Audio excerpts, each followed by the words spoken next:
great to see you this morning. Thrilled the program this morning. Always great to recognize our first responders. So with that, if you'll please rise, we'll do our invocation, followed by the pledge. Let's pray. Dear Lord, thank you for this day. Thank you for the opportunity you've been given. I just pray that we'll take that opportunity to do great things. Thank you for the ability this morning to come together and recognize our first responders and thank them for what they do for us and to serve and protect us every single day. Thank you for this community. Thank you that we have the opportunity to be a part and make this community something special. Pray that you'll continue to watch over this club. Please bless the food and nurse run by us. We pray. Amen. Join me in the pledge. Pledge allegiance to the flag of the United States of America and to the republic for which it stands, one nation under God, indivisible, with liberty and justice for all. All right, so last night, speaking of our friends at the Dallas Police, they did a community VIP ceremony last night, Volunteers in Patrol recognition. They also did a taste of Northeast. A lot of great restaurants participated, but they did honor the Exchange Club with a little recognition for what we do, so we're very much appreciative of that recognition last night. It was a great event, so thank you all very much for that. All right, so some guests. Any besides our recognition? I don't see any guests. So, all right. So next Wednesday evening is the community fall sports pep rally at the high school. So if you think back a couple of years, this is where we cooked hot dogs in the parking lot, and they recognize or introduce basically all fall sports. So football and drill team, cheerleaders, tennis, all the fall sports. So that is next Wednesday. So the ask is we'll be cooking hot dogs once again. 5:30 is our start time for cooking, to be done by 6:45 is when they want to serve. So we'll cook and then stuff right before we'll be ready to go. So very similar to red white game. This will just be a little different location. So we will be set up on the, so how they're doing it this year is all the recognition with the new development of the school used to be between the two buildings on that kind of driveway. Obviously that's all closed off now, so they're going to do it in the MAC. Last I heard, I talked to them yesterday, they're still planning on that, being that it's indoors and the mask will be required, but all the recognition of students will take place in the MAC. Once you cannot eat in the MAC, so once they're done with that, they will go outside and we'll have hot dogs. So we'll be set up on the far west side of the MAC. So the north side of the school, on the other side of the hub, is that what it's called? On the north side of the hub, a little alleyway, I believe, between the MAC and the school. We'll be right there. So that's next Wednesday. Kind of late development, so I'm gonna get with Rick, we'll get a sign up, sit out, just so that we can get a few spots spoken for, so we know we've got someone to help out. So that's next Wednesday. Next week, next Thursday, it'll be a Thursday night meeting, so mark your calendars for that. That is our state of music. Is that right? Where's Brett? Is that right? Okay, so Bill's got a great program lined up for next Thursday night. So mark your calendars, no Friday meeting, Thursday night next week. All right, Oktoberfest. Continue to talk about Oktoberfest. October 2nd is the date. Right now, the plan is still full speed ahead of Oktoberfest. So with the most recent mandates and all that, right now applies to indoors, so we don't see at this time any changes to our event. Obviously that can all change quickly too, but at this point, it looks to be a good sign. So right now, there is no change in that event. So pretty much full speed ahead there. fundraising is shaping up nicely. But always could use more. There's still a handful of open sponsorships available, so reach out to Ed. She's got the full list of what's still available, the packets and the newsletter. One more thing on newsletter, we are looking at potentially creating a text communication ability with the club. And by that I mean you may get 1 or 2 a month. So this isn't a weekly text. This would be a reminder about major events. Just as a way to. The newsletter's great, and Rick does a phenomenal job of it. But click-through rate is about 50%. So the hope is maybe we can touch a little more people by text. So in the newsletter there is a link to go put your name, spouse's name, cell phone, and then a photo. That'll all be in the directory online. So take some time to do that. Our commitment that if we do this text deal, like I said, it will be 1 or 2 a month. Just a reminder of major announcements. So for instance, sign up for Oktoberfest might be a text with a link to Sign Up Genius. So that's kind of the idea behind that. So October 2nd, mark your calendar. If you're able to help, we strongly encourage all members to at least do a 2-hour shift if possible.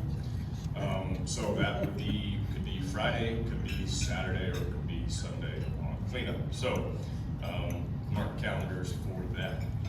Any other announcements that I've missed? Let's see. Okay. Let's see.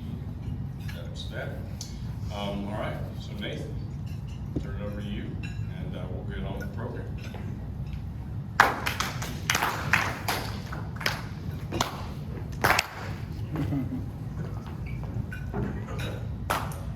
Thank you, Mr. President.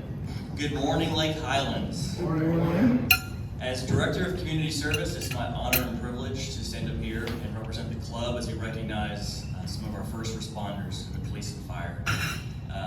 While the purpose of this program hasn't changed, we're here to recognize policemen of the quarter and the firemen of the quarter. The format is changing a little bit. So just to kind of run y'all through it, I'm going to invite the guys up. We'll do brief introductions, then we'll do some Q&A, some serious questions, maybe then a few fun questions, and then we'll open it up to some friendly questions from the audience. Friendly questions only. But at this time, I'd like to invite Major Danny Williams up and Senior Corporal Kenneth Castrol from the police.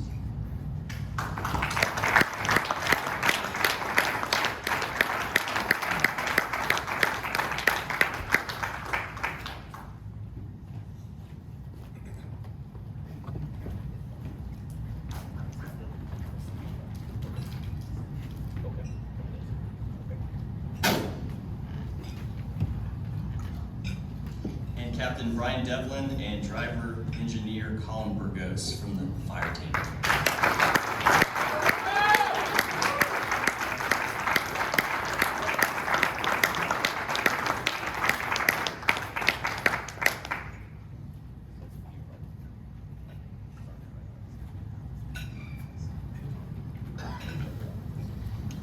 So to kick things off, I'm going to give Major Williams a chance to introduce this quarter's policeman of the quarter. Good morning, everybody. Good morning. Okay, my name is Major Danny Williams of the Northeast Patrol Bureau, and I'm here this morning to introduce Kenny Castorio. He's about a 7-year officer, just was promoted to senior corporal, works the most busiest shift, 7:30 to 3:30 a.m. That's really a busy shift. His lieutenant actually nominated him, and one of the big things that his lieutenant said was, Kenny always is doing the right thing. He sticks his head in the door to see if there's anything that I need, and he's one of the reasons why I no longer think that millenniums are from outer space, and that they should be sent back. He's a favorite of Lieutenant Yancey Nelson. I'm really proud of Kenny. His father came up and I'm really thankful for the Exchange Club. I was talking earlier, one of the things that recognition of your work does is sometimes change people's lives. It gets them going in the right direction, but it enables them to continue to go in the right direction. So with that said, congratulations, Kenny.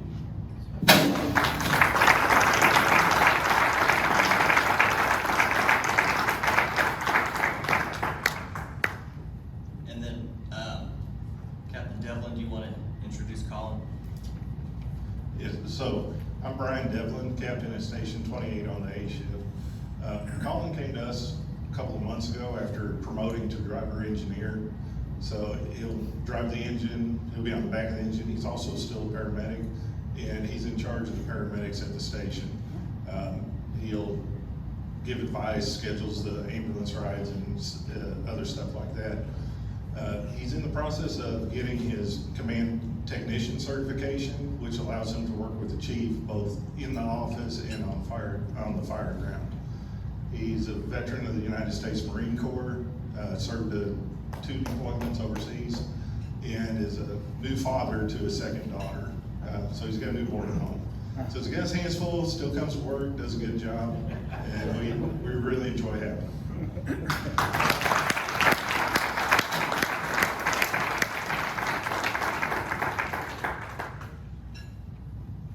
All right, so now we'll get into the Q&A portion. So we'll start with you, Senior Corporal Castro. Tell us a little about yourself. So I was born and raised up in New Jersey on the Jersey Shore. I grew up there most of my life. I moved down here about 7 years ago when I started the police academy. I was an EMT before this up in New Jersey, and I worked in the jail for a little bit, so I had the ability to work in different aspects of law enforcement and public safety, but my calling was always toward the police department. That was always something I wanted to do since I was 3 years old, and I was proud to be able to do that here in Dallas. Colin, why don't you give us a little history about yourself as well? I was born in Austin, born and raised in Austin. My parents were both retired Austin police officers, and so I've been around that side of the community my whole life. Joined the Marine Corps at 17. Mom had to sign the contract to let me go. I was an infantry guy. Mortars specifically, if anybody here knows what those are. Typically jump around in and shoot off. It goes very far away. Loved it. Best job in the Marine Corps. And then I got out and kind of lived my life for a while in California for like 17 years. Moved back to Austin, and on my way back, I told my wife, hey, I think I'm going to join the fire department in Dallas. I'm 42. I joined at 35, which is kind of the cutoff. So I barely made. I only had one shot at it. And, so every evolution of the hiring process seemed to be a little bit more stressful. Which I thought at any moment I could. We have a physical fitness test where if you swing an axe or a maul and it drops, you're out. And that was my only shot. So it was pretty stressful for me, but made it through. And here I am, 6 years in. I'm happy to be here. Colin, we'll stick with you. What is one of your favorite things about your job? Obviously fighting fire is what we like to do. I enjoy being a paramedic. It's definitely the harder part of the fire department and the thing that we do the most of. But really, we work with all different personalities, but there's like a baseline personality that it's comical every day. Everybody has a certain baseline. Okay, this is a firefighter. Just to give you an example, before I even got on, when I was in the Marine Corps, people would say, "Hey, thank you for your service," and I would say, "Oh, thank you." Didn't even know how to respond, but thank you. And then I remember being at like a coffee shop, standing in line, and a firefighter in uniform came in. I think he was getting off duty, and he was in front of me waiting for his drink, and the lady says, "Oh, hey, thank you for what you do." And he goes, "Oh, what did I do?" No, and I thought, man, that's perfect. That's where I'm going, and that kind of inspired me to delve further into it. And because like I said, that's like that baseline personality, kind of joking, subtle. Of course, the lady behind the counter didn't know what to say. So yeah, but it's the job, and it's also the culture and the guys and girls that we work with. Ken, same question to you. What's one of your favorite things about your job?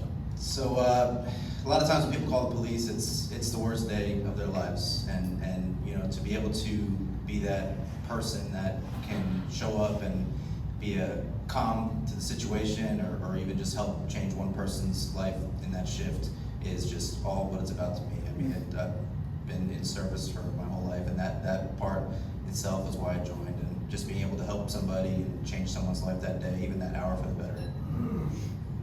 If you weren't a police officer, what would you be doing? Well, I might get some hassle at the station about it, but I was an EMT before this, and you know, I still kind of miss a little bit of that being on the ambulance. So I will have to say that, but that definitely. Welcome to ride our ambulance. Colin, same question to you. If I was not a firefighter, I would be probably a pilot. I've always wanted to fly, so I think it would always be something in uniform. I was raised by, like I said, my parents were always in a uniform, and I joined the military, and my whole family's in the military, and now I'm wearing another uniform, so it would probably be something in the airline industry, more like. So now we'll get into some fun questions. Colin, we'll stick with you for a second. Is there an animal you wouldn't save from a burning tree, and why? Well, if I were to be staring up at a burning tree, putting water on it, there's not a lot of animals I would not save. But if I looked up there and I saw a shark, just move on to the next one and maybe come back to circle back later. Fair. All right, Ken, where is your favorite place to get a donut in Dallas? Well, so I've been on nights for 7 years, and up until this year I was on till 11 till 7, so I had the opportunity to tour the donut shops of Northeast Dallas. If I had to pick one, I would have to say probably the one right up by Walnut Hill and Ondelia behind the 7-Eleven there, close to Andy's. That's been a favorite. I know it's a favorite amongst my co-workers too. You may see a Dallas squad car or 2 or 3 there. So, Ken, we'll stick with you for a second. So, hypothetically speaking, if you were going to set up an area where you wanted to potentially catch people driving too fast, some people might call it a speed trap, where would be the most profitable place to do that? Well, I would say probably up that little stretch of Walnut Hill and Skillman up there, right by the DART rail station there. For some reason, that traffic light, whether it's invisible half the time or people don't think it exists, but that'd be a good spot. And then with that hill coming right down there, I think that'd be the ideal location. Good to know. So, Colin, you know, firefighters are often considered foodies. So, is it acceptable in your mind to put ketchup on a hot dog? I grew up on hot dogs. I put ketchup and mustard, so I say yes. Yeah. It's often hotly debated, so we'll accept it. But not mayonnaise.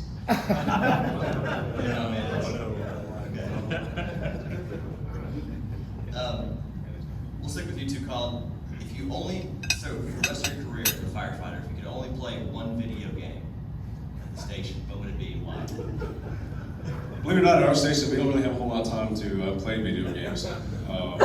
But if I had to play a video game and I could only, I'm at a slow station and we have video games, only one game, I would hope that it's something that I could play over and over again, like Madden, or something that doesn't really end, like I think it's called The Sims. One of those, build a community.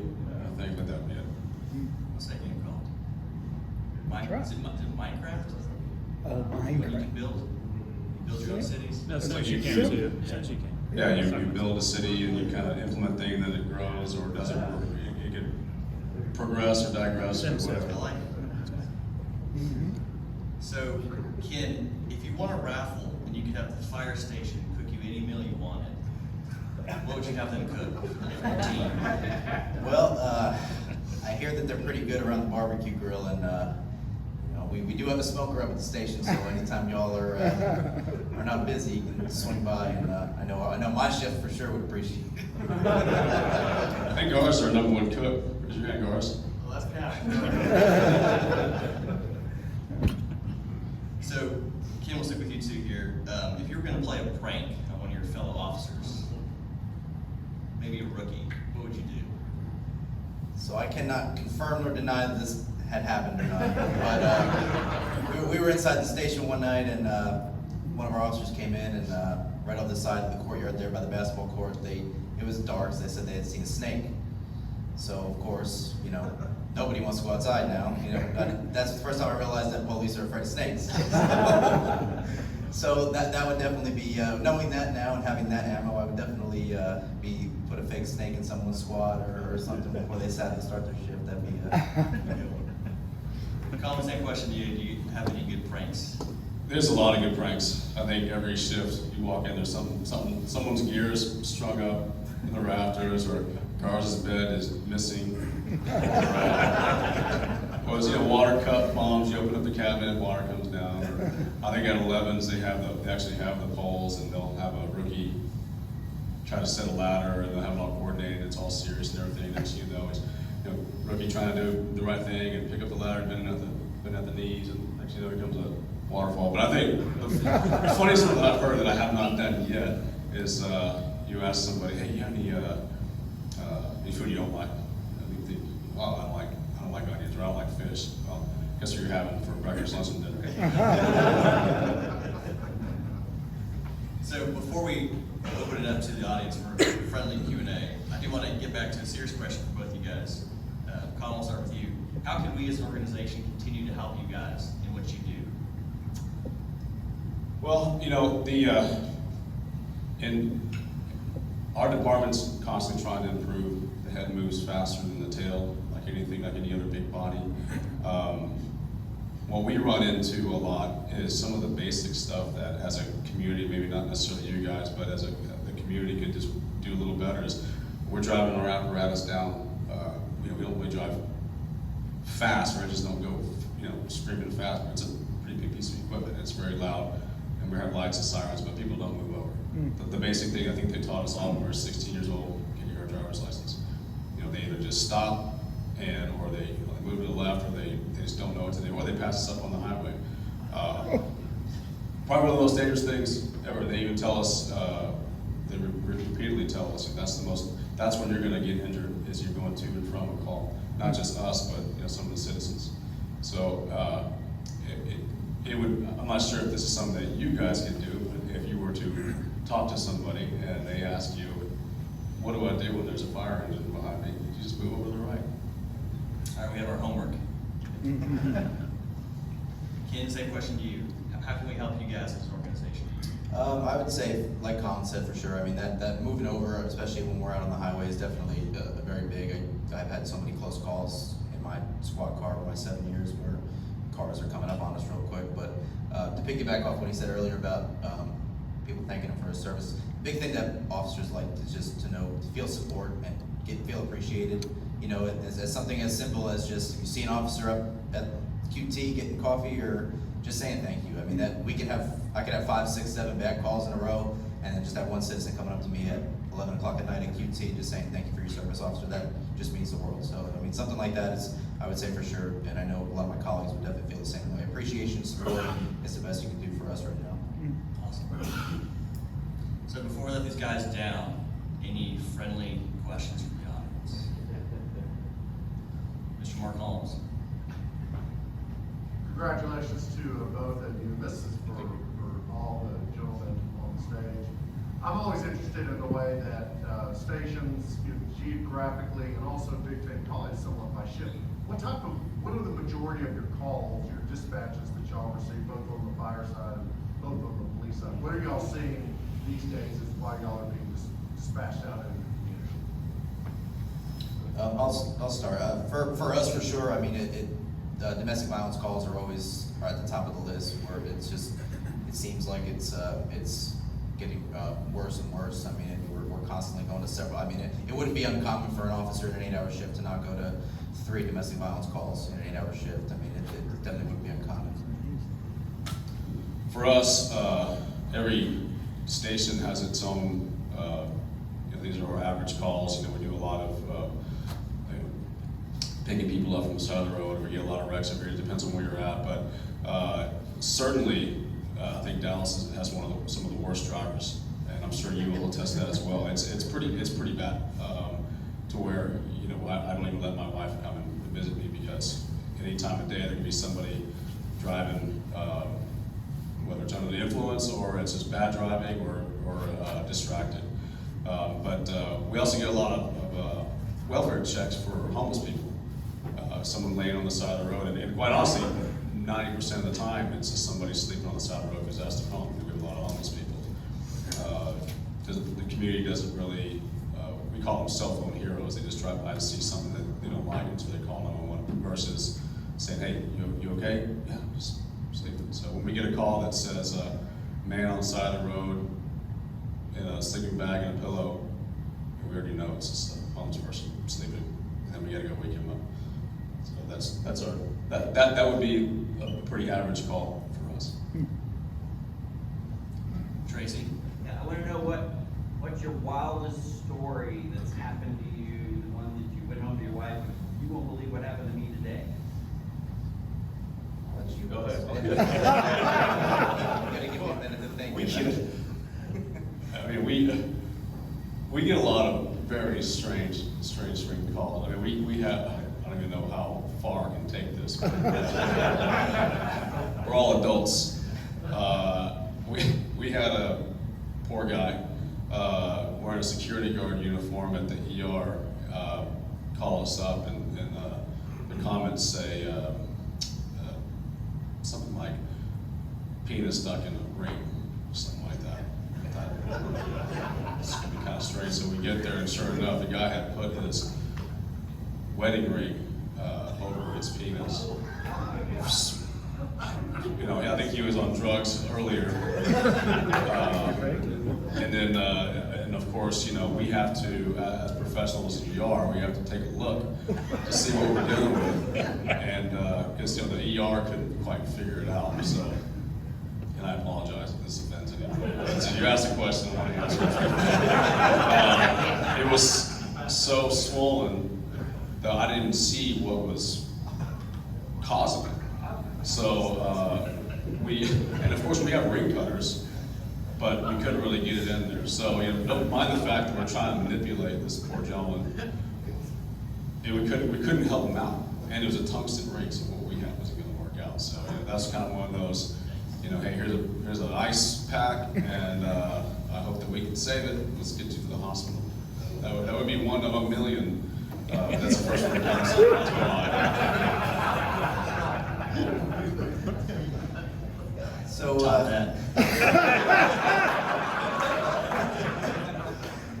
a couple years ago, my partner and I, we had responded to a Walmart late at night. It was one of the 24-hour Walmarts on the division, and it was a off-duty sheriff's deputy had a shoplifter in custody.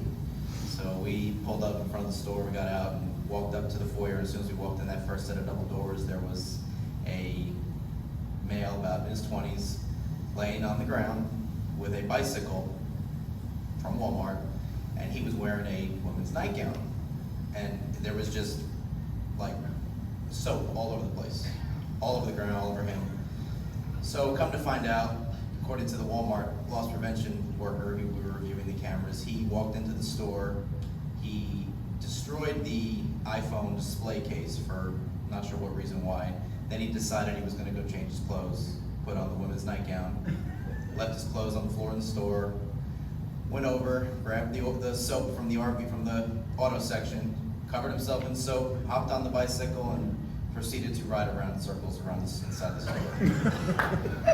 So at that point, they had to put the call in for us, so now we're on our way out there, and we respond when the sheriff's deputy had chased him out to the front, and the only reason why he had caught up to him was because he had slept on the soap and fell, and that's where we had found him, on the floor of the foyer there. When we found his property, he had hundreds and hundreds of dollars worth of cash on him that he could have easily paid for decided to take, but he passed the register, so at that point, it's a shoplift. And I asked him, I said, what were you thinking? And he was completely, not intoxicated at all, completely sober, and he just looked at me and he said, my girlfriend broke up with me and I just want to see what I can get away with. I said, okay, well, nobody got hurt, so we'll move out to jail. Well, to be respectful of everyone's time, we'll go ahead and have that be the last question. So now we'll do the presentation of the plaques. Gentlemen, thank you guys so much and congratulations. Colin, I'll give you yours first.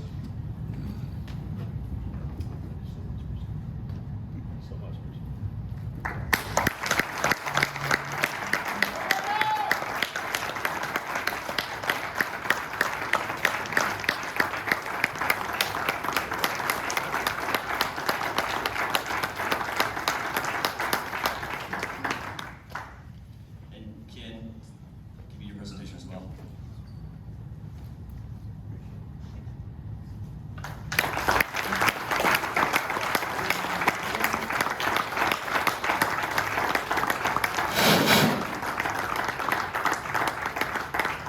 So that concludes the presentation, gentlemen. After we adjourn, let's take a quick picture. Thank you, guys.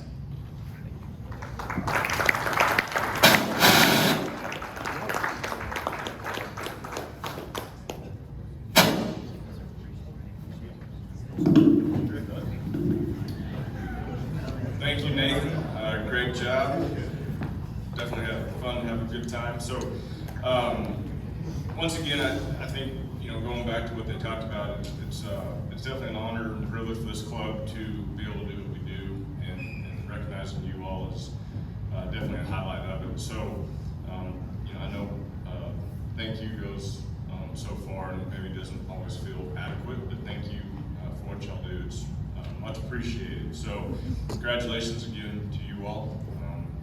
You're welcome any Friday here. Always would love to have you. Except on the third Thursday when we meet at night. We don't meet on the fourth. Third Friday. Sorry.